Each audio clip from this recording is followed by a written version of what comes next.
Today I'm sharing how to cut green papaya to make Thai green papaya salad or som tam in other words, from this to this.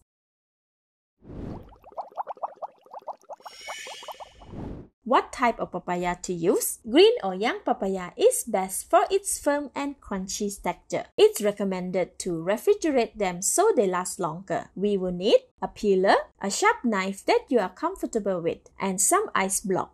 I have prepared about 2 liters of them. After washing the papaya, remove the skin with a peeler, especially from the bottom and the stem area here. A knife can be used to cut off the stem as well. Please use a chopping board for maximum safety. Alright, the skin has been removed. Next, chop the papaya. With one hand holding it firmly, carefully bring down the ends of the knife to the papaya. When the knife is in the air, turn the papaya with the other hand. Do this at the speed that you are comfortable with. Take it slow if need to. I am quite used to do this, so my speed is quite fast. Continue to chop until the papaya looks like this all around. Some pieces of papaya will be on the plate already, and this is okay.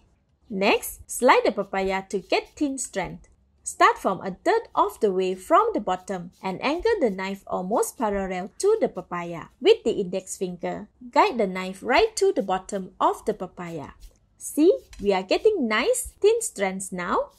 Then, continue at the edge of the cut and gradually go all around the papaya, turning the papaya with the other hand. The length I am cutting is about 1.5 inch to 2 inches in length, which is perfect size for the papaya strands. When the bottom part is done, continue with the middle.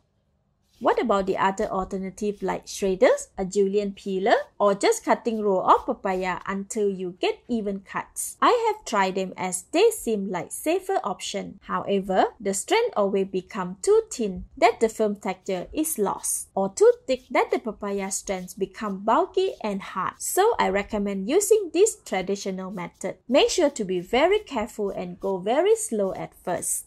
Now repeat for the top as well. When there are no more chopping marks on the papaya, repeat the step and chop again for the second layer. Sometimes, the papaya is getting ripe and the color is turning slightly orange. As long as the texture is still hard and firm, it can be used. If it is completely ripe and soft, avoid using it for som tam, as it is perfect as a fruit instead. For this papaya, we will get strands of light green and orange, which are slightly sweet. Depending on the type of som tam, we may want to use one and not the other. Alright, I have reached the center. Remove the seed first, so none of them will be mixed with the strand below. See, there is so many seeds inside the papaya.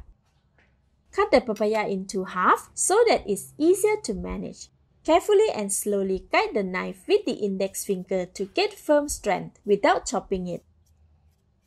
Alright, all done.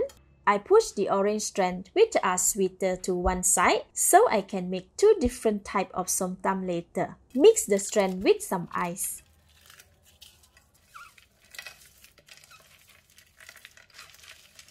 And then cover the papaya strand completely in ice. This does 2 things. It chills the strand, making them firmer and crunchier. Then, as the ice melts, some of the liquid is absorbed by the strands, so the papaya will not become limp and dry. Cover the plate and let it chill for 30 to 45 minutes. After 45 minutes, most of the ice has melted and some of the papaya strands are soaking in cold water. Transfer them to a colander to drain the water. Give it a light toss to distribute the ice. The papaya can be covered and allowed to rest further while we prepare the som tam sauce. It's ready to be used as is. For now, let's taste it. See, it's super firm and crunchy. I will put it on the serving plate for photo purposes. Thank you for watching.